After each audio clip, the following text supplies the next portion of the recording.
तनु आज काय बनवू खायला? पत्ताकोबीचे भजे. चालेल, मस्त पाऊस चालू आहे आणि चहा सोबत आपण संध्याकाळी मस्त गरमागरम भजी बनवूया तुझ्या आवडीची. ओके. तर पत्ताकोबीची भजी बनवण्यासाठी मी इथे पत्ताकोबी छान बारीक चिरून स्वच्छ धुवून घेतलेला आहे.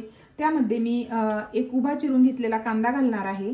त्यानंतर आपण यामध्ये घालणार आहोत बारीक चिरून घेतलेली हिरवी मिरची. हिरवी मिरचीचं प्रमाण तुम्ही तुमच्या आवडीप्रमाणे कमी जास्त करू शकता. त्यानंतर आलं आणि लसूणचा मी इथे असा ठेचा किंवा पेस्ट करून घेतलेली आहे तो घालत आहे.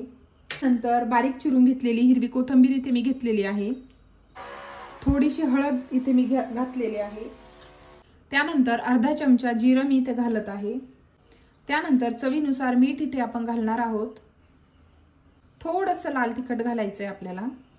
त्यानंतर इथे मी अर्धा चमचा ओवा घेतलेला आहे. तो आपल्याला हातावरती छान क्रश करून मग घालायचा आहे. हे मिश्रण आपल्याला छान एकत्र करून घ्यायचं. यानंतर आपण यामध्ये 3 ते 4 चमचे डाळीचं पीठ घालणार आहे. तर डाळीचं पीठ ज्या पद्धतीने तुम्ही पत्ताकोबी घेतलेला असेल त्याला जेवढं सूट होईल तेवढंच घाला. खूप जास्त देखील आपल्याला इथे डाळीचं पीठ घालायचं नाहीये. मी इथे 4 ते 5 चमचे मीडियम साईजचे घालून घेतलेले आहे. त्यानंतर भजी छान कुरकुरीत होण्यासाठी मी इथे 2 चमचे तांदळाचं पीठ घातलेलं आहे. आपण आता हे छान मिक्स करून घेऊया. तर अगदी थोडं थोडं गरजेनुसार आपण याला पाण्याचा शिपका देऊन मळून घेणार आहोत. हे पीठ कालून घेणार आहोत एकत्र. तर एकदम आपल्याला खूप पाणी घालायचं नाही, कारण हे जे कांदा किंवा पत्ताकोबी आहे याला ऑलरेडी पाणी असतं. त्यामुळे आपण जर खूप पाणी घातलं तर हे मिश्रण पातळ होईल आणि आपल्याला त्यामध्ये भरपूर असं पुन्हा पीठ घालावे लागेल. त्यामुळे ही टीप नक्की लक्षात ठेवा. पाणी आपल्याला बेतानीच घालायचं आहे. थोडंसं डाळीचं पीठ आपण यामध्ये पुन्हा घालत आहोत.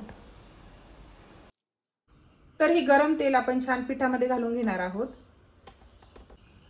तर छान असं आपलं तेल इथे तापलेलं आहे. आपण आता भजी सोडून घेऊयात.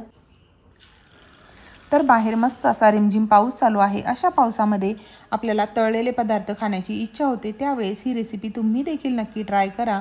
पत्ताकोबीची भजी खाणं म्हणजे शरीरासाठी देखील अगदीच हानिकारक होत नाही. तळलेले पदार्थ खाल्ल्यानंतर त्रास होतो, पण पत्ताकोबीमध्ये भरपूर फायबर असल्यामुळे तुम्हाला त्रास देखील ॲसिडिटी वगैरे होणार नाही. त्यामुळे ही रेसिपी या पावसाळ्यामध्ये तुम्ही नक्की ट्राय करा. त्याचबरोबर तुम्हाला जर अशा छान छान नवनवीन रेसिपी बघायला आवडत असतील तर यश रसोईला सबस्क्राईब करा. व्हिडिओ आवडत असतील तर लाईक करा, शेअर करा. चॅनलवर नवीन असाल तर सबस्क्राईब करा.